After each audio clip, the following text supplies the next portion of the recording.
कैसे देखते हैं आप इस एक्ट को? आज एहतजाज भी हो रहा है, इससे पहले भी एहतजाज हुआ और बहरहाल सदर पाकिस्तान ने तो इस पर दस्तखत कर दिए।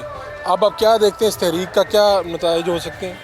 देखिए, बात यह है कि ये पीका एक्ट जो है ये वैसे ही बड़ा जालमाना किस्म का एक्ट है। लोग ये समझने के सहाफ़ियों पे है, यूट्यूबर पे है, सोशल मीडिया वालों पे है, लेकिन मैं आपको ये बताऊं कि आप मुस्तकबिल में देखेंगे ये आम लोगों के लिए भी है। क्योंकि अभी एक पर्चा बागपतर में हुआ, चलते पुलिस आपको रोकेगी, आपका फ़ोन चेक करेगी। इसमें तो फ़ोन में आपके फ़ोल्डर में कई चीज़ें आती हैं ना, जिसके फ़ोल्डर में कोई ऐसी चीज़ नज़र है उसे उठाएंगे, बंद करेंगे और वो उसको अंदर कर देंगे। ये आम पब्लिक को भी तंग करेंगे सड़कों के ऊपर। जबकि जो एक पर्चा हुआ था, मुकदमा, वो व्हाट्सएप में था। तो व्हाट्सएप तो एक पर्सनल सा मैटर होता है, और जो फ़ोन है आपका, ये आपका पर्सनल फ़ोन है। इसको चेक करने के लिए आपको, अगर चेक करना है फ़ोन को, तो इसको आपको लेना पड़ेगी सर्च वारंट, वरना आप फ़ोन चेक नहीं कर सकते। तो ये लोग समझते हैं कि सहाफ़ियों के लिए तो बहुत ज़्यादा है।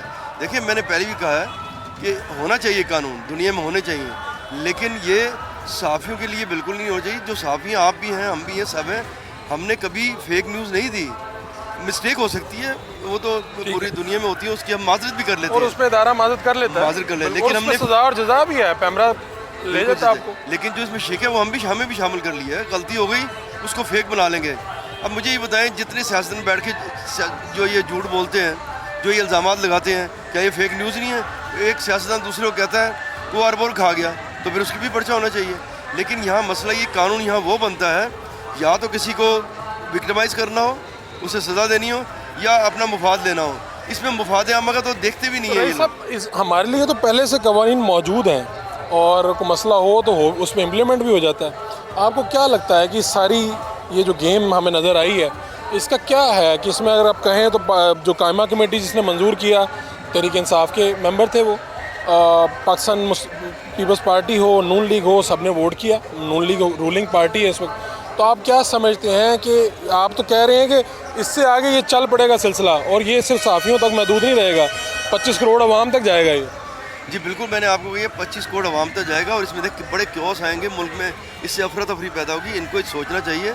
और जो दूसरी आपने बात की, मैं हैरान, वो जो तहरीक इंसाफ ने वोट दिया, देखिए चेयरमैन उनका था, लेकिन वो कहते हैं जी कि वो उनके परवेज़ साहब के ग्रुप का है, परवेज़ खटक के होगा, लेकिन पीटीआई का है ना, उन्होंने साथ दिया।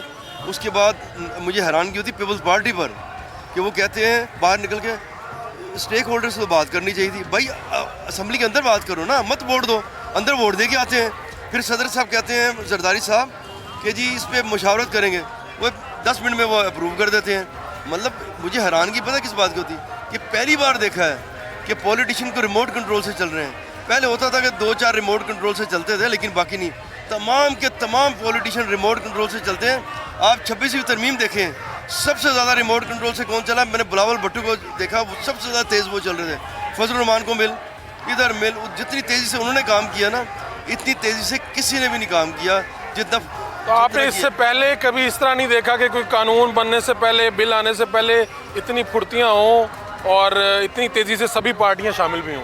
देखिए, मैं आपको बिल की बात एक छोटी सी मिसाल दूँ। इंग्लैंड में एक लॉ आना था कि जो पेट्रोलिंग पुलिस है, इसको डंडा दिया जाए या इसको पिस्टल दी जाए।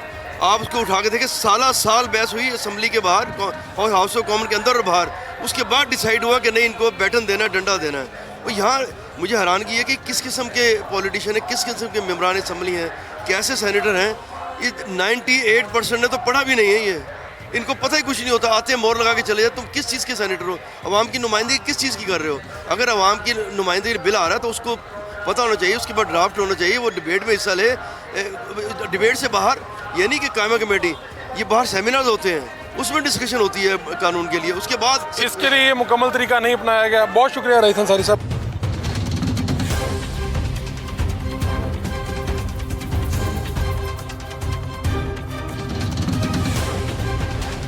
जनाब secretary Lahore press club Zahid Abid साहब, हजूर ये क्या है, आज आपने ये पट्टी पहनी है, ज़रा पहले तो ये बताएं। ये बिल्कुल जी जॉइंट एक्शन कमेटी और PFUJ की कॉल पर मुल्क भर में आज फिर यौम स्याह मनाया जा रहा है, क्योंकि 2 रोज़ पहले जो एहतजाज हुआ था, पुरअमन एहतजाज, वो शायद हुकूमत तक आवाज़ सही तक पहुँच नहीं पा रही, जिसकी वजह से उनके कानों पे जूं नहीं रेंग रही। तो हमारी कोशिश यही है कि उन्हें किसी न किसी तौर पर अपनी बात पहुँचा सकें, कि शायद उन्हें कोई थोड़ी सी अक्ल आ जाए, होश आ जाए कि वो जो करने जा रहे हैं वो इस तरह नहीं होता जैसे उनकी ख्वाहिश है या उनकी कह रहे कोशिश हैं है। कि हम अगर फेक न्यूज़ की बात करें तो आपको इतराज़ क्या है? यानी फेक न्यूज़ तो हमारा भी मसला है, तो कह रहे हैं कि हम तो आप लोगों के लिए ये काम कर रहे हैं, इस पे इतराज़ात क्या हैं? बिल्कुल सही कह रहे हैं, फेक न्यूज़ पे हमें कोई इतराज़ नहीं है। फेक न्यूज़ के हम ख़िलाफ़ हैं, हम किरदार कशी के ख़िलाफ़ हैं, हम किसी की पगड़ी उछालने के ख़िलाफ़ हैं। लेकिन एक सवाल ज़रूर उठता है कि क्या कच्चे के जो डाकू हैं उनसे भी कम सहाफ़ियों के हकूक़ हैं कि नाकाबिल ज़मानत आप इसे करार दे रहे हैं, इस जुर्म को आप इस पे 20 लाख रुपया जुर्माना रख रहे हैं, 3 साल इसकी कैद रख रहे हैं और कार्रवाई के लिए जो तलब किया जाएगा या सफाई का मौका दिया जाए वो कार्रवाई शुरू होने के बाद दिया जाएगा।